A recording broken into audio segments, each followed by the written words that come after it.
I've discussed businesses and exit strategies with many industrial asset owners many times. During these conversations, the idea of considering a sale leaseback or SLB has come up quite often. While an SLB is not suitable for everyone, it can be a useful tool for many reasons. And below, I outline some of the advantages and some of the considerations. First, being you get to unlock your capital. One of the most obvious benefits is the opportunity to free up capital tied in real estate. Most businesses own two primary asset components, the business and the real estate. If the money is tied up in the real estate, it is returning significantly less than what the business is returning. Then it makes good financial sense to utilize an SLB to free up that real estate capital to be invested back into the business, whether it be employees, new locations, equipment, etc. Tax and accounting benefits. SLBs can offer various tax and accounting advantages to businesses. Lease payments are generally tax deductible as operating expenses, reducing the company's taxable income. Additionally, since the property is no longer owned, companies may benefit from avoiding property tax payments and other ownership related costs.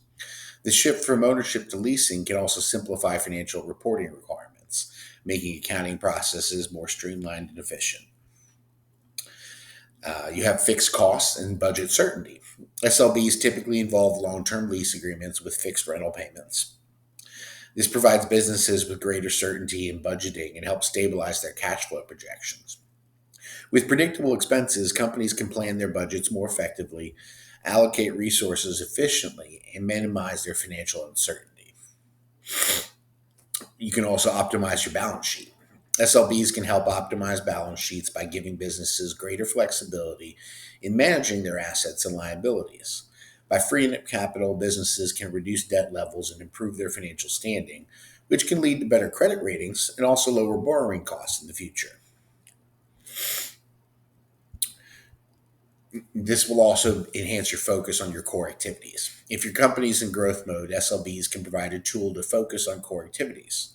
For example, McDonald's famously chose to focus on what they did best, and that's fast food, and used the SLBs to free up significant amounts of capital from their locations, which then could be reinvested in expanding the brand, improving operational efficiency, opening new locations, developing cutting edge technologies, and implementing innovative marketing strategies.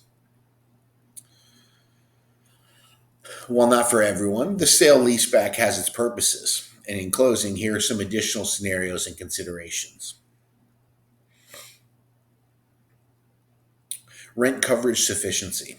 Rent coverage is a crucial consideration when executing an SLB, as investors will expect to understand that the business behind the lease and their ability to cover the rents. These vary by business category.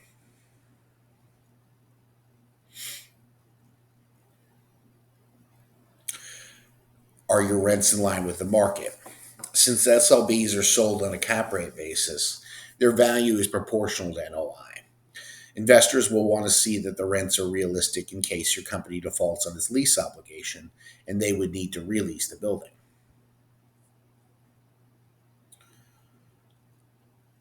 Cap rate and quality of the lease. Ultimately, cap rate and the resulting sales price of the SLB asset will be proportional to the risk associated with the asset. A personally and corporately guaranteed lease is to be assumed. Any degree to which perceived risk to the market can be reduced and the income stream increased will result in a higher sales price. Retirement middle ground. An owner interested in gifting the business to an employee or a family member, but also wishing to cash out on the real estate, could have the business execute an SLB, and then the proceeds of the sale could fund their retirement. Those are our major hot buttons today. And if you're in need of an experienced commercial real estate broker, I can be reached at 281 222 0433. Thanks for your time and have a good weekend.